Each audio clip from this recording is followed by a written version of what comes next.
Bonjour, this is Jim Cameron for We Love Cinema.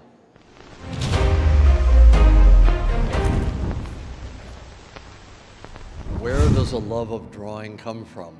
That's like, kind of asking where did your nose come from? It's built in, it's genetic. I mean, my mother was an artist, so I think artists see the world a certain way and they need to respond to it by drawing, by painting, whatever it is. I think it's the same impulse as writing. My drawings oftentimes are sort of storytelling in visual form. Yeah, I didn't question it as a kid. I just drew. I just enjoyed it.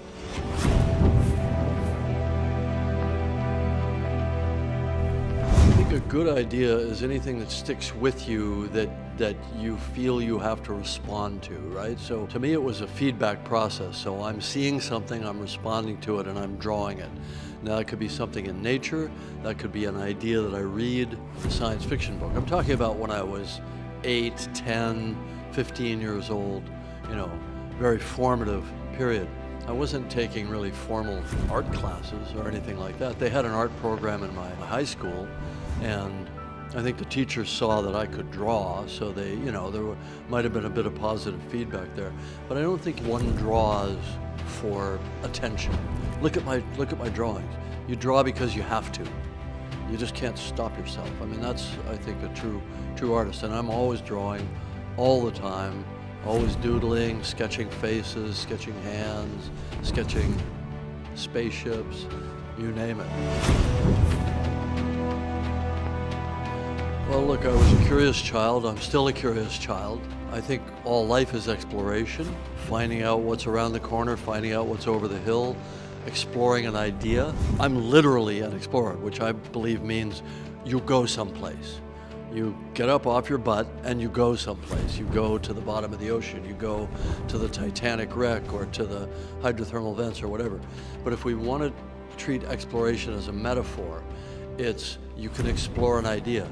You start in one place and then you iterate and you look deeper. I always think that everything interesting in life has a kind of a fractal quality. At first, there's a pattern. When you go deeper, you see that there are more and more patterns as you go deeper. And I think that's true of anything that one studies. What have I studied? I've studied space. I've studied space exploration and hardware. I've studied ocean exploration and technology. I've studied history. I've studied biology. And then the artistic response to that is, what if? What if you changed something? What if there was a planet where, everything was bioluminescent? What's the rationale for that? So then you start spinning it. It's what if, what if, what if? And then what I like about working with other artists, like my design team on the Avatar films, where we're building a world and everything in it, I ask them, what if we took the best features of birds and bats and pterodactyls, the 3 major examples of flying creatures that we have. What if we mixed that all up and came up with an animal that had aspects of all those? These are what if problems. Yes, look, I think one of the most interesting things is when you put a complex work in front of a global audience, like a film, which is complex, a lot of thought and energy went into it. A lot of thought and energy can go into analyzing it. And often people will see patterns that I didn't see. Or maybe I'm instinctively doing something, I'm not quantifying it, and then, a good analyst or a positive critic, not a negative critic, but a positive critic may find something in it that I didn't see, or at least be able to articulate it clearly in a way that I might not have articulated if I was talking about it. But I also think it's not a good idea for artists to explain their work. Talking about movies, talking about music. Talking about music is a waste of time. Listen to the music, feel it, Talking about film, the last thing we want to do is have it explained to us. Every film should be a provocation. It should be a challenge to the audience. Keep up.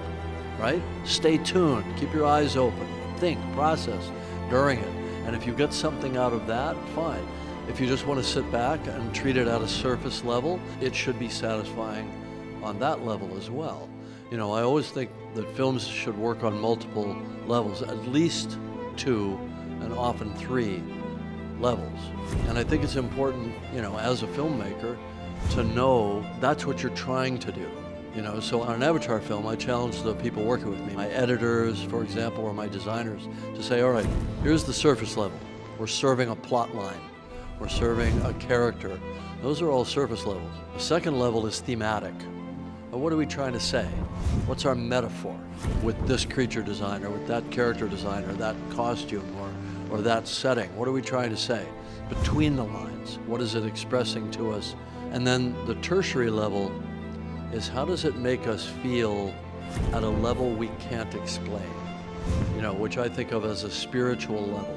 You know, a sense of awe, a sense of wonder, a sense of anxiety. It can be beauty, it can be terror, but it should ignite or stimulate a part of your brain that you can't explain. You know, when you go to see Dune 2, something's happening in your subconscious.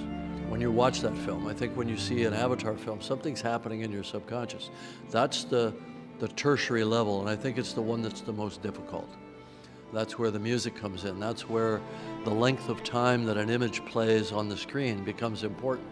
You may need a shot for 4 seconds to tell the story, but you may need it for 10 seconds to create a feeling.